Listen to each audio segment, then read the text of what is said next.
Social media ఏం చేశావు అంటే ఉత్తరప్రదేశ్లోని ప్రయాగరాజ్లో ఒక మోనాలిసా అనేటువంటి అమ్మాయి కళ్ళని సోషల్ మీడియాలో వైరల్ చేసి హీరోయిన్గా బాలీవుడ్లోనే ఎంట్రీ ఇచ్చేటువంటి స్థాయికి తీసుకెళ్ళింది. అంత గొప్ప పరిస్థితికి అంత గొప్ప కెరియర్ని సోషల్ మీడియా అందించింది.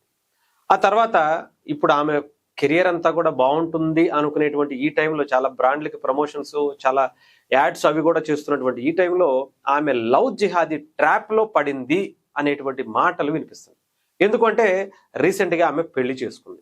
ఆ పెళ్లి చేసుకున్న వ్యక్తి గురించి ఇప్పుడు అందరూ ఆలోచిస్తున్నారు. ఆ వ్యక్తి గురించి అందరూ మాట్లాడుకుంటున్నారు. అతని పేరు ఫరాన్ ఖాన్. తను కేరళకి సంబంధించినటువంటి వ్యక్తిగా చెప్తున్నారు.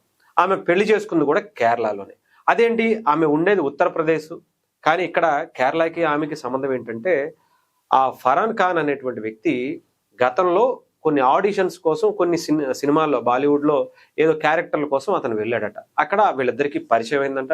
ఆ తర్వాత ఆమె అతనికి ప్రపోజ్ చేసిందని కూడా అతనే చెప్పేస్తున్నాడు. మరి అతని మీదకి ఏమన్నా వస్తుంది, తర్వాత ఇష్యూ అవుతుంది అనేటువంటి ఉద్దేశంతో ముందే చెప్పేస్తున్నాడు ఏమో తెలియదు. కానీ వీళ్ళిద్దరిని డైరెక్ట్ చేసినటువంటి ఒక డైరెక్టరు ఇప్పుడు చాలా విషయాలు బయటకు చెప్తున్నాడు.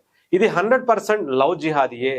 ఆ అమ్మాయిని అంటే ప్రయాగరాజ్ అనేటువంటి ఆ కుంభమేళాలో ఎంత ఘనంగా జరుపుకున్నామో భారతదేశ చరిత్ర ప్రపంచం చూసింది. కొన్ని కోట్ల మంది అక్కడికి వచ్చి స్నానాలు చేసి రికార్డు మీద రికార్డులు సృష్టించారు.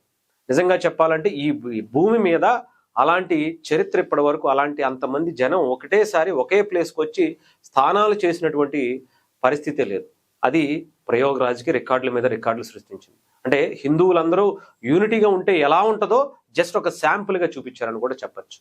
ఆ తర్వాత అలాంటి ప్లేస్లో చాలా ఫేమస్ అయినటువంటి ఈ అమ్మాయిని కావాలనే ట్రాప్ చేశారు. ఇది హిందువుల మీద ఏదో ఒక విధంగా ఇంపాక్ట్ చూపిస్తుంది అని ఆ దర్శకుడు మాట్లాడుతున్నటువంటి పరిస్థితి కనిపిస్తుంది. అంటే గతంలో మరి కేరళ ఫైల్స్ అనేటువంటి సినిమాలు అక్కడ చాలా ఇష్యూస్ కూడా బయటకు వచ్చాయి. ఇలా లవ్ జిహాదీకి సంబంధించి మినిస్టర్లు సైతం వాళ్ళ కూతుర్లకి సంబంధించినటువంటి ఇది ట్రాప్స్ కూడా జరిగాయి అనేటువంటి పరిస్థితులు కనిపించాయి. ఏదేమైనా మళ్ళీ అదే ట్రాప్లో ఈ అమ్మాయి కూడా ఇరుక్కుందా? మోనాలిసా కెరియర్ ఇప్పుడిప్పుడే గాడిలో పడుతుంది. ఎక్కడో పూసలమ్ముకునేటువంటి అమ్మాయి బాలీవుడ్లో ఎంట్రీ ఇచ్చింది. ఒక మణిపూర్ అనేటువంటి సినిమాలో కూడా తను యాక్ట్ చేసింది. తెలుగులో కూడా కొన్ని సినిమాల్లో సైన్ చేసినటువంటి పరిస్థితి. చాలా లాంగ్వేజెస్లో కూడా తను చేసింది. కొన్ని నగల వ్యాపారాలు, వజ్రాల వ్యాపారాలకు సంబంధించి బ్రాండ్స్ కూడా ప్రమోట్ చేసినటువంటి పరిస్థితి కనిపించింది. ఇంత కెరియర్ను వదులుకొని అతను తీసుకెళ్ళిపోయినటువంటి పరిస్థితి ఉంది అని కూడా చెప్తుంది. అంతేకాదు అతనికి ఆమె ప్రపోజ్ చేసిందట. ఆయన రిజెక్ట్ చేశాడట. అయినా కూడా ఆమె పెళ్లి చేసుకుందాం అంటే సరేనని ఒప్పుకొని ఇప్పుడు పెళ్లి చేసుకున్నారట. అది కూడా ఒక గుళ్ళో. ఇక్కడ కథంతా కూడా ఆలోచించేటువంటి పరిస్థితి ఉంది.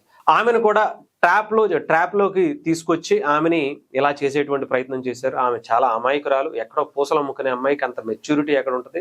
వాళ్ళ అమ్మగారు వాళ్ళ నాన్నగారు కూడా పెళ్లికి ఒప్పుకోలేదు. అతని గురించి తెలిసే వేరే మతానికి సంబంధించి అసలు ఒప్పుకోలేదు అని చెప్పేటువంటి విధంగా అయితే ఉంది. ఆ అమ్మాయి కూడా నేను ఇంకా సినిమాలు మానేస్తాను అని కూడా చెప్తున్నటువంటి పరిస్థితి అయితే ఉంది. మరి సినిమాలు మానేస్తే బాలీవుడ్లో సైన్ చేసినటువంటి సినిమాల పరిస్థితి, ఆ ప్రొడ్యూసర్ల పరిస్థితి, ఆ డైరెక్టర్ల పరిస్థితి, సగంలో ఆగిపోయినటువంటి సినిమాల పరిస్థితి ఏంటి? మరి ఇప్పుడు తెలుగులో కావచ్చు, మలయాళం, హిందీలో కావచ్చు, వేరే భాషల్లో కూడా చేసింది. అలాంటి సినిమాల పరిస్థితి ఏమైపోతుంది? ఆమె మరి చేస్తదా? అతను చేపిస్తాడా లేదా? మరి అతని ట్రాప్, అతని వెనకున్నటువంటి కథ నిజమేనా అనేది కూడా బయటికి రావాల్సినటువంటి పరిస్థితి అయితే ఉంది. సో ఆమె ఇష్టపూర్వకంగా చేసుకుంది కాబట్టి మనం ప్రత్యేకించి చెప్పాల్సిన అవసరం లేదు. సో ఆమె ఇష్టపూర్వకంగా చేసుకుంటే మన చట్టాలు అన్నీ కూడా ఆమెకి అనుకూలంగానే ఉంటాయి, అతనికి అనుకూలంగానే ఉంటాయి.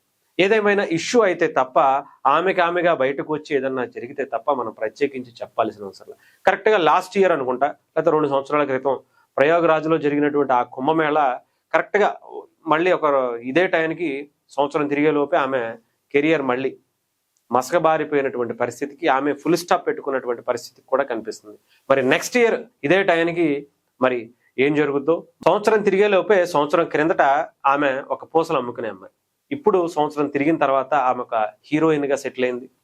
తర్వాత మళ్ళీ నెక్స్ట్ ఇయర్ వచ్చేటప్పటికి ఆమె ఏం జరుగుతుంది అనేది కూడా చూడాలి.